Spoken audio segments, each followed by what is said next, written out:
My town where I was born was about 10 miles away, was an old castle. Old castle was empty, it was not. But when the Nazis came in, they occupied it, took it, and rebuilt it. So nobody knew why they were doing that. They started killing the Jews the same night they attacked Russia.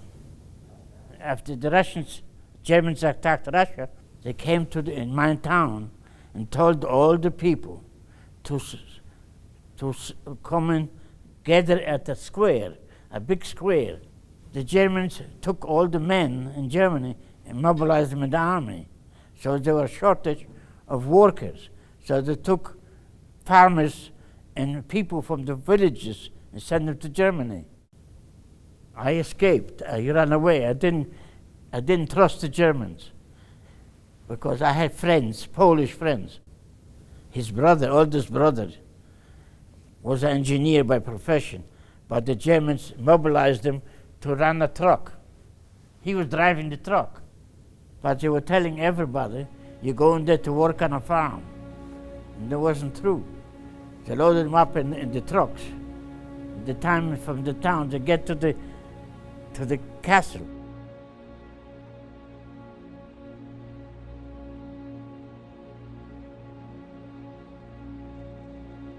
They killed 280,000 people there.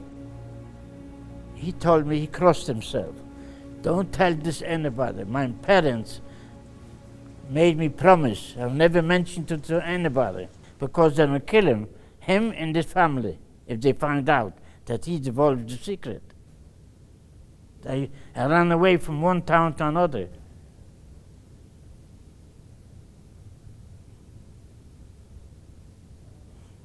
They took us out and put us in a train, and we were going to Germany.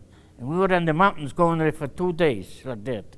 And then in the middle of the night, the train stopped. It was 1,000 prisoners in the train. Made everybody out of the train. And the guards, the Gestapo, had dogs, big shepherd dogs. If you didn't move fast enough, they put the dog on you and kill you, or shoot you. They killed a lot of people on the way there. From the train to the camp. Did you see this happen? Yeah. We see dead bodies. He got used to it. He didn't pay attention to it. Were you afraid all the time? Yeah, well, I made sure I go fast and didn't fall down. And so from there, they took me to Buchenwald, the largest concentration camp in Germany.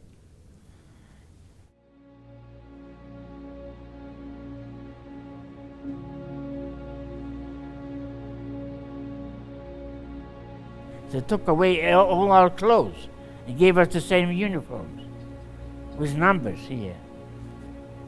I had the number, still remember, 115, 118.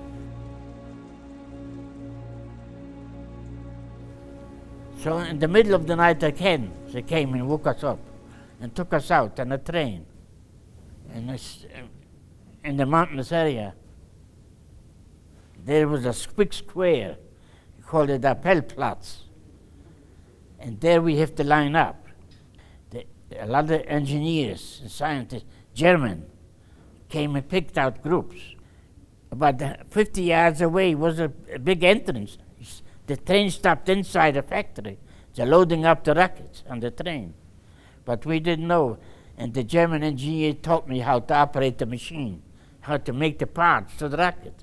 Where he went, I never knew, actually. I was just making the parts. Still the name of it, I know. They called it Dieselkerper. It was a big ring, a metal ring. And I had the machine was drilling holes, different sizes. He told us, you have to produce 20 of these a day, and you shift. Among the 20, if 4 are going to be defective or damaged, it's considered sabotage. And they hang people for that. They were hanging people there every day. They were laying stacks of bodies.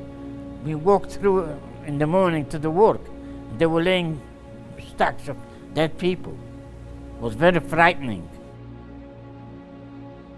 I made sure I make 25 or 24. If 4 of them were damaged, so I still have 20 good ones. But I was lucky that there were none of them were damaged. That my engineer liked I was doing. He was very nice to me. He was bringing sandwiches and hiding in the machine for me. And I was hiding it under my shirt. You know, none of my prisoners could see it because they knock you down, take it away from you. He was a German engineer, but he was a nice man. He was not a Nazi. See, not all Germans were Nazis. And not all Nazis are German. I wouldn't eat for him, I couldn't survive. Because when they give you the food, couldn't keep you walking even. What was it? 6 o'clock in the morning, they'll wake you up and give you a bowl of turnip soup. No potatoes. Food would give you the soup and a piece of bread. It was a bread like that, the black. And you squeeze it and you throw it against the wall and it would stick. That's what you ate. And we worked there about 5.5 months. During that time, the Russians are already in Germany, eastern part, and the Allies made the invasion. They were already from France, liberated France, and they were already moving to Germany. And the Germans realized they lost the war already then.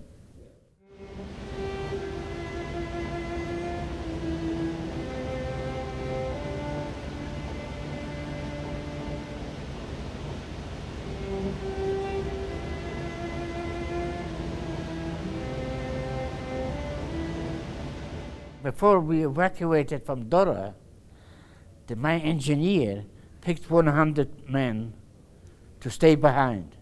Everybody was gone already. 30,000 prisoners were evacuated. Where they went, we never knew. And he kept us there. What we were doing is burning all the blueprints from the rocket and cutting up the cables from the machine.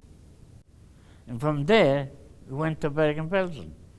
When we were leaving, I still remember what he said to me then. If you're going to live 2 more weeks, you're going to survive the war, you will be liberated. And exactly to the 2 weeks where I was liberated, 15th of April, 1945, we were liberated by the British. Exactly at 9 o'clock, they arrived in the camp. Was trucks with soldiers, British soldiers. They took over the whole camp. They disarmed all the Nazis, took away the guns from them, and put in an enclosure, separated them, because they were afraid the prisoners were going to kill them. And with loudspeakers, they announced, from now on, you're liberated by the Allied forces. You're free. You're liberated. And the Nazis have nothing to do with you. You're free people. And then they spoke in different languages that you were free. And people started jumping up and down. They didn't know what to do. And we were hugging each other.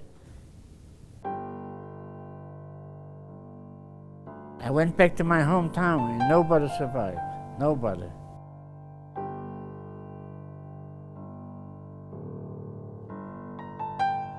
And a friend of mine, I went to school with him, and he told me to run away. When he saw me, when I arrived, I went to see him. He looked up to the sky and crossed himself. He thought I'd come from heaven. He didn't know I would survive. Nobody survived. In life, you have to be lucky. I believed in faith that somehow I'm going to survive the war. I believed it. And some people get depressed and didn't know they were. I didn't. I always looked up, not down. People look down to look for food. I didn't. I looked up in the sky.